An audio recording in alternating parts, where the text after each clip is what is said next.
Meanwhile, a total of 6 members of the Iranian women's soccer team has been granted asylum. Will be staying in Australia after one team member changed her mind, deciding to return to Iran.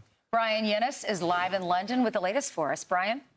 Good morning. Well, Fox News has obtained new video capturing the moment after the Iranian women's soccer team staff, security, and handlers realized that 5 of their players had just escaped their hotel for asylum in Australia. The video was shot by an activist confronting a man they believe to be affiliated with the Iranian Revolutionary Guard.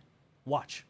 Yeah, IRGC? No, it's Australia now. You're in Australia. You're in Australia. You better run.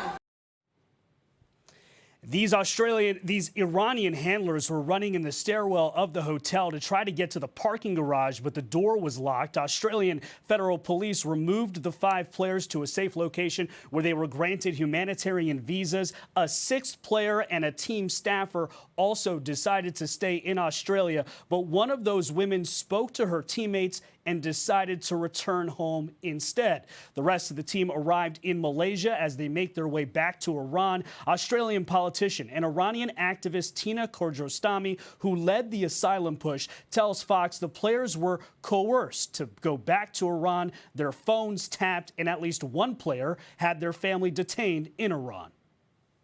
These women got back on that plane for their family. They know their family is at risk. They know that they are not safe. They also know that they're going to potentially lose any notion of a future in football.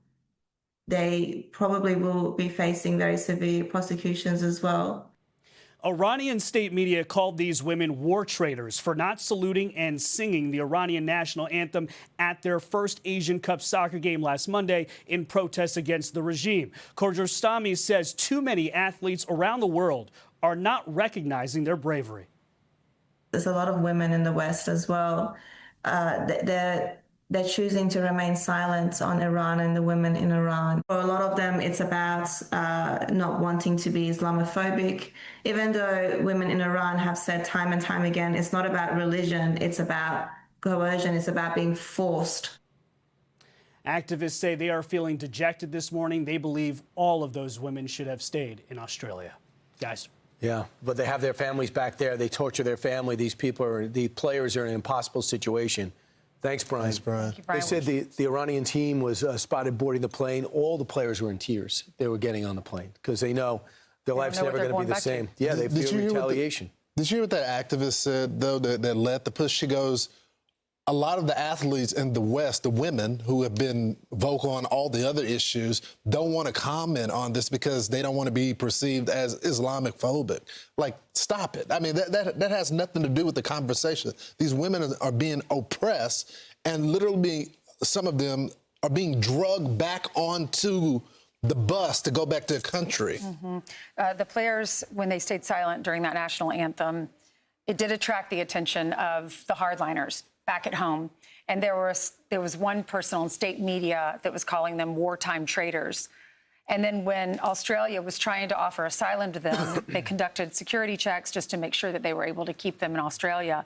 And they said after the bus rolled up to the terminal, up to the airport, and there were a lot of tears, inside the terminal, Australian officials made their final efforts to try to convince them not to go back and to understand that Australia was offering them asylum. They were using interpreters to meet with each of the women.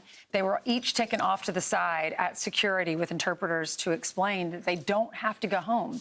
But their family members are back home, and that's the problem. Their family will be tortured. And now we don't know what happened to them. They got on the plane. Many of them got on the plane, and they went back. And there's no way for us to know what's happening to them right now. So check this out. If you read the editorial in today's New York Post, the headline is Megan Rapinoe's damning silence.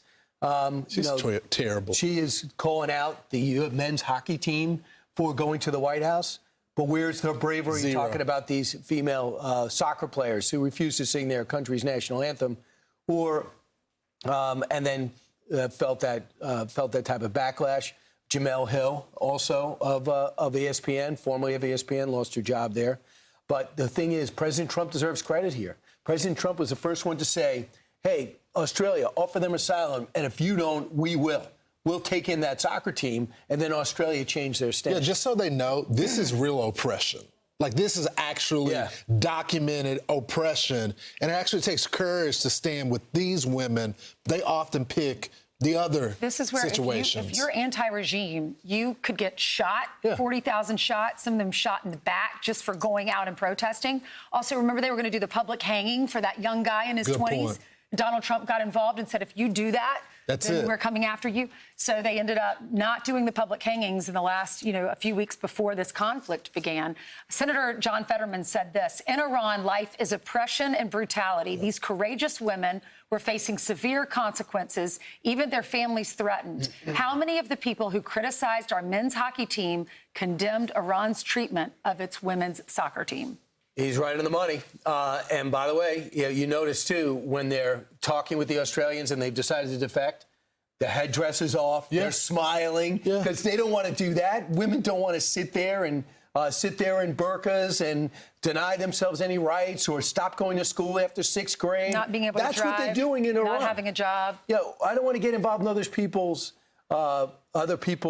way of governing. But there's no way anyone like Jane Fonda and everybody talking about human rights and women's rights, why don't they ever find time to speak out about other nations? They just seem to hate this country. I'm Steve Ducey. I'm Brian Kilmeade. And I'm Ainsley Earhart. And click here to subscribe to the Fox News YouTube page to catch our hottest interviews and most compelling analysis.